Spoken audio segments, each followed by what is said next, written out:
Babylon haiba city asi Christian pokdringai yamna ngallingai matamda lairamba sanalupa lanthum yamna laiba city amani history gi lamai singda Babylon dagi hena nanba city amata laikide hari adubu city du lan yamna laijaragasu madugi haurakpham forest amadi mining gi mafam amata laitaba yum sanaba nung phawba tadaba flat valley amata laiba akangba city amani subnatagi laihau laiba laibak amadi Euphrates koba turel amakhak lai masigi resources sizinaduna city du history da ningsingduna laihogadaba khwaidagi ina khunba city ama oina semgatlami mafam dugi mioi singdu yamna educated oiba engineering astronomy mathematics financiers artists trading asina chingbagi skill singsi laiba ahanba mioi ba jati ni haina launari makoina laikhongi mapak singda record sing isenaba means ama oina sizinai masibu clay tablets haina khangnai aduna record sing dugi matungina George Samuel Clason na 1926 ta The Richest Man in Babylon haba lyric si fonki marup sing masigi lyric si financial wisdom gi maramda iba yamna maroiba lyric ni chahi lising mari gi mamangi idea oiragasu masigi lyric si icham chamba sizinaba yamna laiba miyamna pamnaba classic book amani masigi knowledge sibu aikhoini inba ngamagadi senpham ama hektana ina khunba misangama oihanba ngamgani Babylon city da ina khunba miyoising amadi abik paisa kharagi wana suduna hingba miyoising punna leiminei lairaba miyoising duna nongmata pothadana wana surami adubu makoina sana na basinjak amadi senaba phiro leibadagi hendokna paisa paiba ngamde jahi chupa leptana suragasu makoigi persing do hangduna damak leirami aduna makoi singdu thawai yamna nungairamde ina khunba miyoi amana phangba nungaiba singdo makoisu phangninglami asumna lairaba miyoi singdugi marakta arkat kauba miyoi amasu leirami mahakna clay tablet ta mayek sing iba scrap ama oina thabak surami mahaki punsidu algamis kawa money lender ama thengnabadagi achauba ahongba laki algamis na arkata clay tablet ama order tawrami masigi tanja se arkat ki oinadi magi punsidu change tawnaba khwaidigi maroiba tanja amani mahakna algamis ta mahaki ina khunbagi lawsingdu mangonda sutaknaba wana honaduna convince tawbadagi algamis na arkat pu karamna saving tawgani amadi karamna invest tawgani habadu takpirami asumna lawsingdu takpadagi tamna improve oiraglami mahakna mahaki asoiba kayadagisu tamjarami mahakna brick saba miyoi amada jewels lainaba invest tawbada fail oirami mathangda mahaki investment dagi lakwa profit singduna mathang invest tawbagi mahuta apamba posing laithokpada paisa yamna manglammi adubu mahakna honaba leptabana lesson singdu mapung phana hairami asumna lawsing kya lairakpasina algamisna mahaku thajarami aduna algamisna ahan oirakpada mahaki lanthum singdu mahaki masana karamna senagani khangdabana arkata yengshinnaba hairami arkana mahaki well singdo amuke hena chawkhat halami amadi lan singdu mahaki su share fanglami asumna mahakna Babylon da kwaidigi ina khunba misakama oiba ngamki masigi ina khunbagi warisi ningthongna tarami maramsina lairaba miyoi singdu ina khulaknaba mahaki secret tu mayamda taknaba khangalami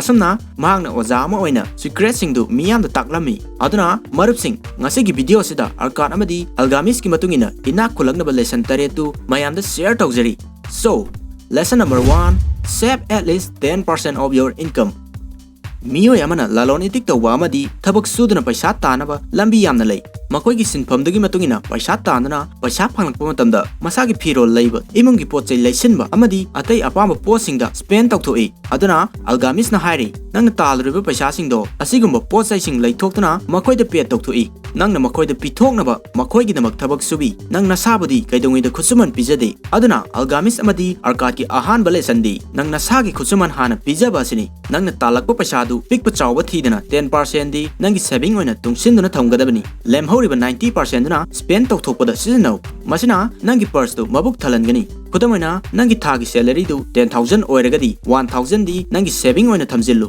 asumna tha khudingi tawragadi chahi ama pharakpada 12000 di saving oina thamjinba ngamgani masi ina khulaknaba first step ni step si ngakna chatpa tamgadabani masigi step si yawdana kaidongaida awangba thakta kakhatpa ngamloi Number 2, control your expenditure.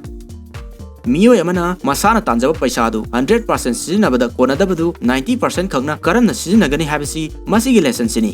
Arkana hairi imung khudingna makoina tanba paisa dagi makoigi apambana heli. Aduna nangi apamba singdu pelhannaba honaragadi nangi atanba sel singdu kaidongaida konaba ngamloi. Miyoi ayambana masigi awapsi mayoknai. Maramsina nangi expenses tu control tawgadabani. Masigi nama nangi budget ama semgadabani. Nangna chading tawgadaba singdu list ama oina semdou amadi nangi expenses tu 90% dugi manungda laihallu. Tangai fadrabadi ka hena maruidaba chading du nangi budget tagi lauthou. Nangi budget ama semdragadi nangi expenses tu control tawba ngamloi.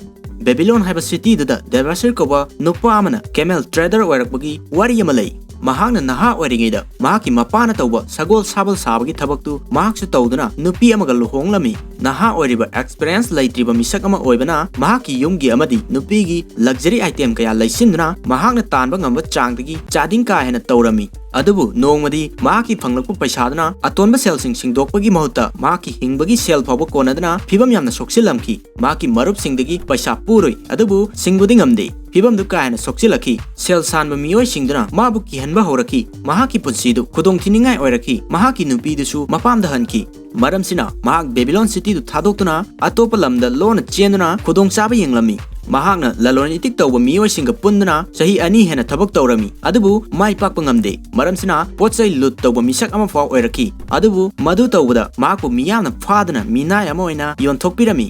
Asumna Syriagi chipna mahakpu lairami amadi mahaki nupi ahan Siragi camel senaba mi oihalami. Devasirna Sirada mahakna freeman ama oibadagi slave ama oirakibagi wari du lirami. Masida Sirana mahakpu freeman ama oina hingnaba mahaki sendol singdu singdoknaba motivate tawbirami amadi mahakpu camel ani piduna mahaki city duda amuk handuna freeman ama oina hingnaba hairami.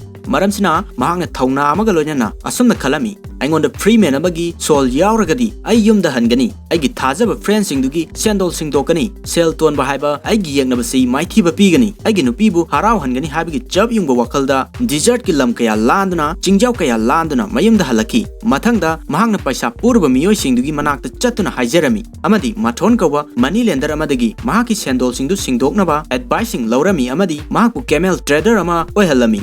Advice dugi matungina ahanbada mahakna talakpa earning dugi 10% di masagi saving oina thamjinba 20% amana magi sendol singdu singdokpa amadi lemhauba 70% na magi imungi sizinabani. Asumna budget ama semduna magi sendol singdu tapna singdoktuna chahi ani gi matungda magi sendol singdo mapung phana singdokpa ngamki amadi mahakpu mayamna respect tawnaba misakama oiba ngamki. Lesson number 3. Invest your savings.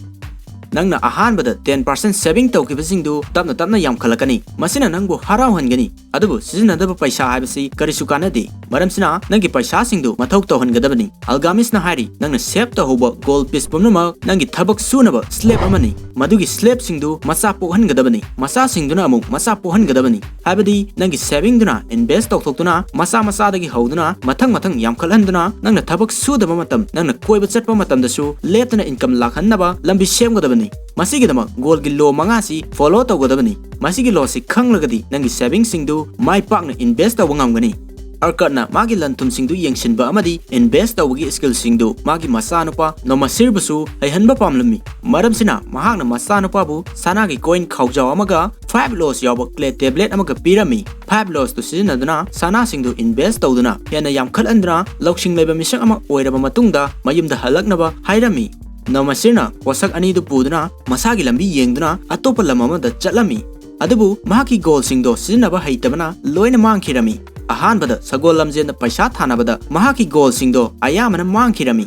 Mathangda young man amagi advice lauduna merchandise shop amada mahaki araiba paisa singdu loina mangkhirami. Maramsina mahaki araiba lantum singdu yonthoktuna wana lelami. Nongmadi mahaki mapana pirakiba clay tablet tu ningsinglaptuna lo mangadu inba horami. Ahanbada mahakna thabak ama phanglami amadi paisa khara tungshinba ngamlami. Mathangda mahakna wise man amana guide tawiduna bronze item sing trade tawda invest tawrami amadi success oirami. Mathangda haisinglaba investor singa punduna hana mangkhiba goal singdu hendokna mahaki lan tungshinba ngamki. Asumna chahi 10 gi matungda mahaki wisdom du mahaki mapada utpa ngamki. Aduna nomasirna hairi goal gi law sing si khangdragadi nangna talureba paisa singdu thuna chatkini adubu masi khanglagadi nangi paisa du mathau masak khangba slab ama oina sizinaba yagani. Aduna ina khunaba law mangasi khangdaba yade.